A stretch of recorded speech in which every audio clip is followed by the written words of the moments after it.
guilty as charged. Dr. Dan Stock, 5777 West 700 North McCordsville, Indiana. To address your comment about, gee, it's hard to believe we're 18 months into this and still having a problem, and I would suggest the reason we still have a problem is because we're doing things that are not useful, and we're getting our sources of information from the Indiana State Board of Health and the CDC, who actually don't bother to read science before they do this. I'm actually a functional family medicine physician. That means I am specially trained in immunology and inflammation regulation, and everything being recommended by the CDC and the State Board of Health is actually contrary to all the rules of science. So things you should know about coronavirus and all other respiratory viruses: they are spread by aerosol particles, which are small enough to go through every mask. By the way, the literature that supports all of that is in a flash drive that we presented to you. It's been given to the secretary.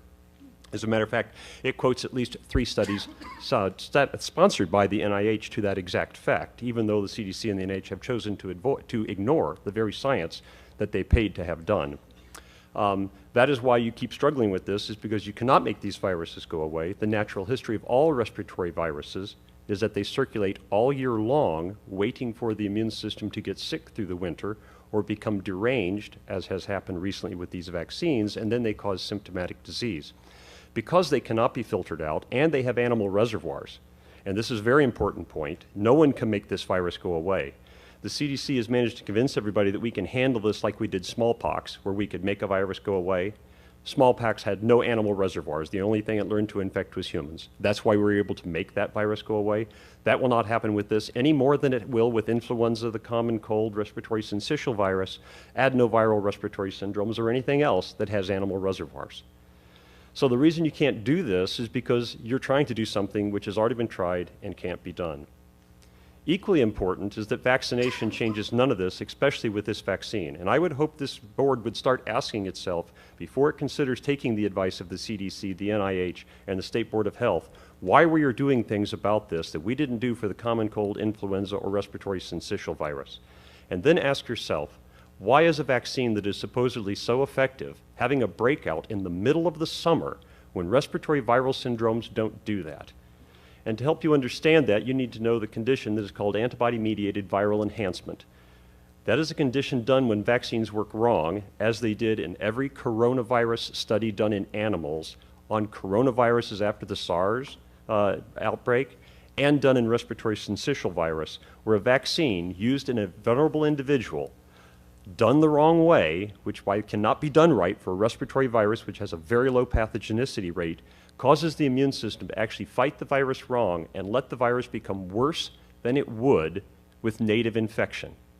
And that is why you are seeing an outbreak right now. And in fact, in that flash drive you're going to have coming to you and in the emails with 6 extra will be a study showing that 75% of people who had COVID-19 positive symptom cases in Barnstable, Massachusetts outbreak were fully vaccinated. Therefore, there is no reason for treating any person vaccinated any differently than any person unvaccinated. You should also know that no vaccine, even the ones I support and would give to myself and my children, ever stops infection. In 2014, there was outbreak of mumps in the National Hockey League.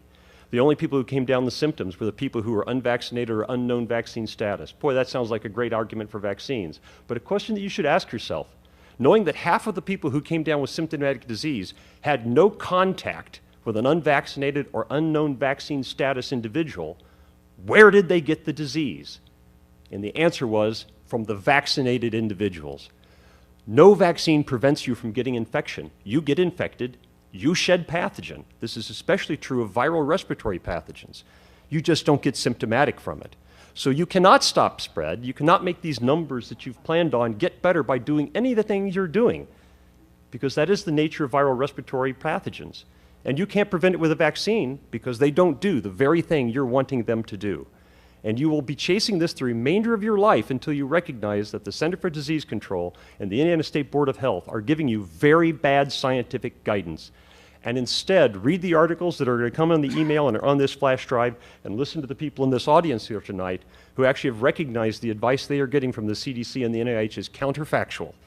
And that's why you're still fighting this with this vaccine that supposedly was going to make all of this go away, but has suddenly managed to make an outbreak of COVID-19 develop in the middle of the summer when vitamin D levels are at their highest. By the way, the other thing that would be necessary, any vaccine restriction to be considered, is if there were no other treatment available. And I can tell you, having treated over 15 COVID-19 patients, that between active loading with vitamin D, ivermectin, and zinc, that there is not a single person who has come anywhere near the hospital. And we already have studies that show that if you achieve a 25 hydroxyvitamin D level greater than 55, your risk of COVID-19 death will drop down to 1/4 of the population average for the United States. And there are active treatment trials included on that flash drive that show the same is true. So if you were going to discriminate based upon vaccine, you should also discriminate based upon 25 hydroxyvitamin D level, zinc taste test response, and probably previous infection, since there are also studies on that flash drive that show that people who have recovered from COVID-19 infection actually get no benefit from vaccination at all, no reduction in symptoms, no reduction in hospitalization, and suffer 2 to 4 times the rate of side effects if they are subsequently vaccinated. Therefore, the policies that you are basing on are totally counterfactual. I don't blame this board for that, because I know you aren't scientists and you've thought it was reasonable to listen to the CDC, NIH, and the Indiana State Board of Health. But I would encourage that instead you listen to the people out here in this audience and read what's on that data drive. And if anybody here in this board has any questions about anything on that, I will happily come back and sit with you individually if you would like to explain the science behind this. And if you're worried about being sued by somebody because you don't follow the guidance of the CDC and the NIH, I will tell you have a free pro bono expert testimony at your disposal. I will testify in defense of this board, turning down all these recommendations for free at any time in any court. Thank you.